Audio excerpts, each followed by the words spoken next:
సర్వోన్నతమైన స్థలములలో దేవునికి మహిమయు, ఆయనకిష్టులైన మనుషులకు భూమి మీద సమాధానము కలుగునుగాక అని దేవునికి స్తోత్రము చేయుచుండెను. లూకా 2:14 దేవునికి మహిమ. సర్వోన్నతమైన స్థలములలో మరి ఆయన మహోన్నతుడు. నా కోసం ఈ భూలోకానికి దిగి వచ్చిన దేవుడు.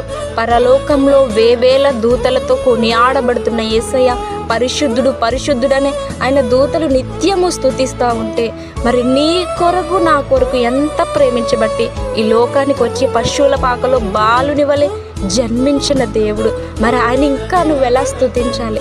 నువ్వు స్తుతించే బిడ్డగా ఉంటే ఆయనకి ఇష్టలైన మనుషులకు భూమి మీద సమాధానము కలగజేయడానికి, మరి ఎవరైతే ఆయనకి ఇష్టలుగా ఉంటారో వారందరి జీవితంలో సమాధానాన్ని ఇవ్వడానికి ఈ లోకానికి దిగి వచ్చిన దేవుడు.